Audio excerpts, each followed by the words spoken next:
वाह, क्या आईपीओ है।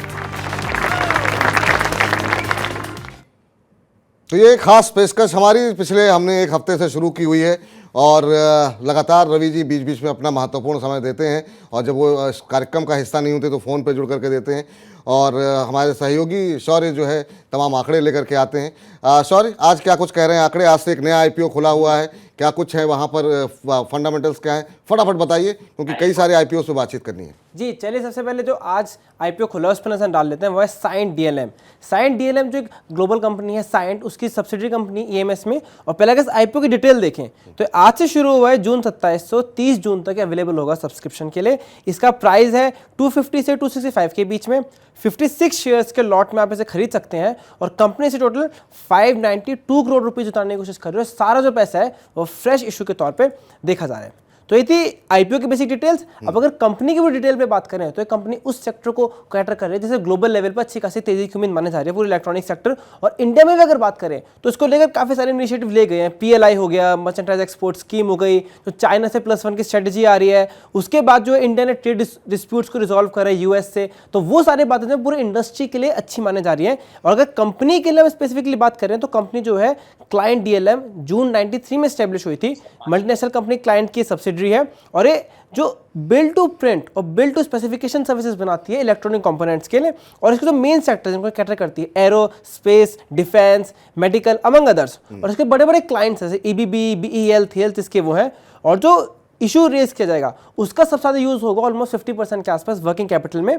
थोड़ा बहुत मतलब अराउंड 27% के आसपास यूज होगा डेट रिपेमेंट। बाकी बचा कुछ जो है वो कैपिटल एक्सपेंडिचर इनऑर्गेनिक ग्रोथ में भी यूज होता हुआ नजर आएगा। अब कंपनी अगर हम एडवांटेजेस देखें तो कंपनी का पहला फायदा यह है बहुत ही डाइवर्स पोर्टफोलियो है। वैल्यू चेन में स्टार्टिंग डिजाइन एंड डेवलपमेंट से लेकर एंड तक काम करते हैं, सर्विसेज प्रोवाइड कराते हैं। पेरेंट कंपनी काफी बड़ी कंपनी है, उसमें टेक्निकल सपोर्ट, मैनेजमेंट एक्सपर्टीज मिलती है। साथ ही साथ इनके लॉन्ग टर्म रिलेशन है क्लाइंट से। और जो कंपनी है उनके पास काफी बड़ी ऑर्डर बुक है, 2400 करोड़ का ऑर्डर बुक उनके पास अवेलेबल है, जिससे पता लग रहा है इनको रेवेन्यू विजिबिलिटी भी है। लेकिन जो कंपनी के लिए एडवांटेजेस हैं वो एक तरह से कंपनी के लिए डिसएडवांटेज बन सकते हैं। जैसे कंपनी के जो टॉप 10 कस्टमर्स हैं वो 91% शेयर को अकाउंट करते हैं, यानी उनके पास ज्यादा बार्गेनिंग पावर नहीं है उनके अगेंस्ट। और बहुत बड़ी बड़ी कंपनी है तो हो सकता है कंपनियों को इतने अच्छे डील्स ना मिल पाए। दूसरी बात, उनका जो इंडिया में मार्केट शेयर है फ्रॉस्ट एंड सुलिवन के हिसाब से वो ईएमएस में खाली 0.5% है। तीसरी बात यह है कि जो कस्टमर का नंबर है वो 50 से गिरकर 35 रह गया है FY22 के बाद FY23 में। और इनकी पेरेंट कंपनी जो है वो काफी बड़ी कंपनी है, लेकिन हो सकता है कई बार आपके पेरेंट कंपनी के फेवर में आपको डिसीजंस लेने पड़े जो खुद के इतने फेवर में ना हो। तो ये सारी बातें हैं। और एक दिक्कत की बात यह है कि FY23 में इनका प्रॉफिट 20% घटा है पिछले साल के मुकाबले। और एक और कंसर्न है वो ये कि सिर्फ 4 सेगमेंट्स में, डिफेंस में 42, इंडस्ट्रियल और एरोस्पेस, यही में सेगमेंट में है, बाकी में इनका इतना ज्यादा कारोबार नहीं है। चलिए, तो आज से नया आईपीओ खुल रहा है और यहाँ पर ब्रोकर्स की रिपोर्ट क्या कह रही है? ब्रोकर्स मोस्टली सब्सक्राइब की रेटिंग ही दे रहे हैं, सब्सक्राइब की रेटिंग दे रहे हैं। चलिए रवि जी से पूछते हैं, रवि जी कैसे देख रहे हैं इसके फंडामेंटल को। रवि जी, लिस्टेड कंपनी साइंट जिसके नतीजे हमने देखे काफ़ी अच्छे देखने को मिले, उनकी सब्सिडरी कंपनी है। सबसे बड़ा कंसर्न तो यही होता है सर कि हालांकि जो सब्सक्रिप्शन के डिटेल्स हैं वो देख के लग रहा है कि निवेशकों का उत्साह काफ़ी ज़्यादा देखने को मिल रहा है। अभी तक जो है 78% से ज़्यादा सब्सक्राइब हो चुका है। आप कैसे देख रहे हैं सर? और सबसे महत्वपूर्ण बात, फंडामेंटल के साथ साथ वैल्यूएशन जो प्राइस बैंड रखा गया है वो कितना जस्टिफाइड आपको लग रहा है? देखिए, मुझे ऐसा लगता है विपुल जी बहुत अच्छी रिपोर्ट यहाँ पर दी है। और ओवरऑल अगर हमारी रिकमेंडेशन के हिसाब से जाते हैं तो भी हम यहाँ पे सब्सक्राइब करने की रिकमेंडेशन दे रहे हैं, क्योंकि प्राइस बैंड 250 से 260 का काफी अग्रेसिव है। और मुझे ऐसा लगता है कि आगे जो है वो अच्छे रिटर्न्स यहाँ से मिल सकते हैं। तो इन्वेस्टर के लिए फंडामेंटल, डीप फंडामेंटल तो आपने चर्चा कर ही दी है और अच्छा खासा यहाँ पर मौका है एक आपको पैसा कमाने के लिए। तो मुझे लगता है बिल्कुल यहाँ पर पार्टिसिपेट करना चाहिए। और एटलीस्ट आप इस तरीके की स्ट्रैटेजी रख सकते हैं कि जैसे ये स्टॉक आपका लिस्ट होता है तो आप 50% मुनाफा बुक कर लें, क्योंकि यहाँ पर आपको लिस्टिंग गेन भी अच्छे खासे होंगे। तो लिस्टिंग गेन वाले जो कस्टमर है या फिर जो लॉन्ग टर्म वाले कस्टमर है, दोनों के लिए यहाँ पर अपॉर्चुनिटी है। मुझे लगता है बिल्कुल यहाँ पर सब्सक्राइब करना चाहिए। सब्सक्राइब की सलाह रवि जी की तरफ से निकल के आती हुई उन लोगों के लिए जो लोग लिस्टिंग गेन चाहते हैं, उन लोगों के लिए भी जो लोग लॉन्ग टर्म के लिए होल्ड करना चाहते हैं। तो लिस्टिंग के लिए खासतौर से यहाँ पर लिस्टिंग गेन मिलने की काफ़ी उम्मीद है। लेकिन अब ये देखना होगा कि आपको शेयर मिल पाता है कि नहीं, क्योंकि सब्सक्रिप्शन के आंकड़े काफ़ी तेज़ी से बढ़ते हुए दिखाई दे रहे हैं। और सब्सक्रिप्शन के आंकड़े यहाँ नहीं, आइडिया फोर्ज में भी काफ़ी शानदार लोगों का, निवेशकों का ध्यान देखने को मिल रहा है। क्या कुछ कह रहे हैं आंकड़े यहाँ पर शौर्य? जी अगर सब्सक्रिप्शन की बात करें, जैसे आपने कहा अच्छे खासे सब्सक्रिप्शन होते हुए नजर आए हैं। 12 बजे तक आइडिया फोर्ज में 6.59 टाइम्स सब्सक्राइब हो चुका था, यानी अच्छी खासी सब्सक्रिप्शन हो गया। अगर अभी देखें तो अब भी सब्सक्रिप्शन और ज्यादा बढ़ चुका है, वो 8.62 टाइम्स हो चुका है टोटल सब्सक्रिप्शन, यानी आइडिया फोर्ज में भी लोगों को अच्छा खासा इंटरेस्ट होता हुआ नजर आ रहा है। लोगों का निवेश तो लोगों का इंटरेस्ट तो बढ़ ही रहा है, और ये देख रहे हैं 8 गुना सब्सक्राइब हो गया। तो उसमें सर जब इस तरह का सब्सक्रिप्शन देखने को मिलता है, तो क्या ये जो शेयर बाजार की सुस्ती है वो इसी वजह से तो नहीं है कि पैसा जो निकल करके प्राइमरी मार्केट में ज़्यादा पंप होता हुआ दिखाई दे रहा है? और ये पहले भी हमने देखा है कि जब प्राइमरी मार्केट में लोग ज़्यादा घुसने की कोशिश करते हैं तो सेकेंडरी मार्केट थोड़ा सुस्त पड़ जाता है। और आइडिया पे आपकी राय सर? देखिए विपुल जी, इससे बहुत ज्यादा फर्क वैसे नहीं पड़ता। प्राइमरी और सेकेंडरी मार्केट में जो लोग निवेश करने के लिए आते हैं, अलग टाइप का सेट ऑफ पैटर्न इन्वेस्टमेंट होता है।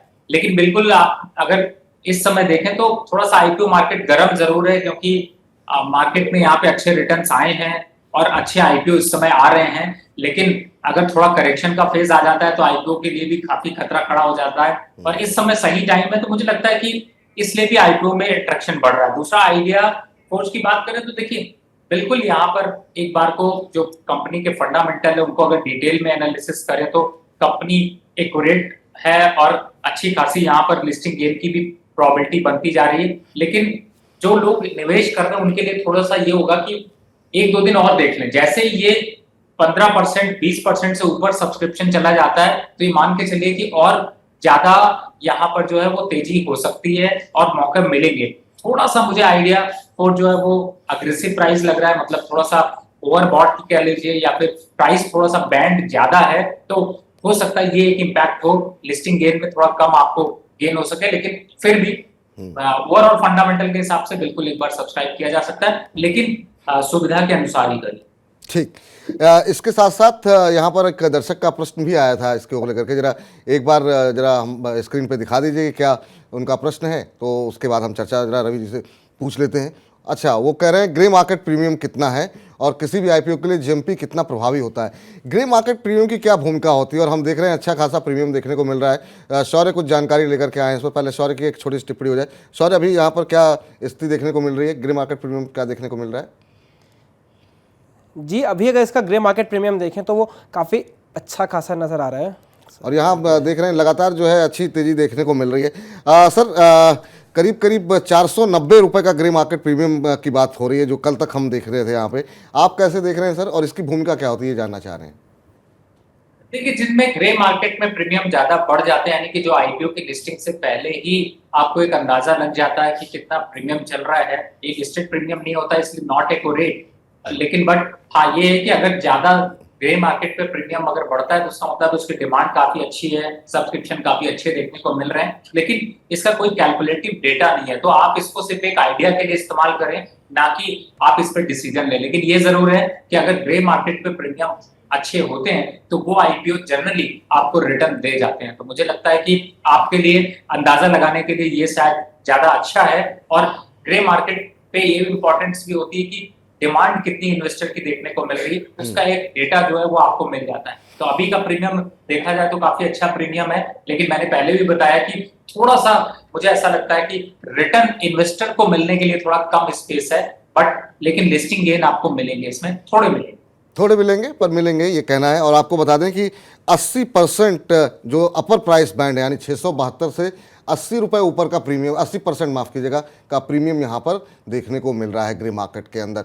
तो इसे एक तरीके से आप सट्टा बाजार भी कह सकते हैं, या फिर लोगों का एक अनुमान कह सकते हैं, जिससे ये पता लगता है किस तरह की लिस्टिंग होगी, जैसा कि रवि जी अभी बता रहे थे। चलिए, अब जरा आज बहुत सारे आईपीओ एसएमई क्षेत्र के बंद होने वाले हैं। मैं चाहूँगा कि एक एक लाइन की टिप्पणी जरा आप बता दें, क्या कुछ अपडेट है, क्योंकि उसमें हम देख रहे हैं कि ग्रीन शेफ का बंद हो रहा है, एसएन स्पेशलिटी का बंद हो रहा है। क्या कुछ टिप्पणियाँ हैं आपके पास, क्या कुछ? जी अगर हम देखें तो एक सबसे पहले बात करें मैक्सन की, तो मैक्सन का 12 बजे तक 2.39 टाइम सब्सक्राइब हो चुका था। ग्रीन शेफ का तो 12.36 टाइम सब्सक्राइब हो चुका था, और एसएन 23.19 टाइम सब्सक्राइब हो चुका था। और जो पेंटागन है जो कल आया था उसमें भी 6.75 टाइम सब्सक्राइब हो चुका था। यानी सारे एसएमईज में भी काफी ज्यादा सब्सक्रिप्शंस नजर आ रहे हैं, काफी ज्यादा गुना। सर 4 आईपीओ अभी एक्टिव हैं, जिसमें कि 3 आज बंद हो रहे हैं। और अभी थोड़ी देर पहले जो एक हमारे दर्शक थे उनका भी प्रश्न आया था। और एसएन स्पेशलिटी, अब आपको बता दें कि 34 गुना सब्सक्राइब हो चुका है।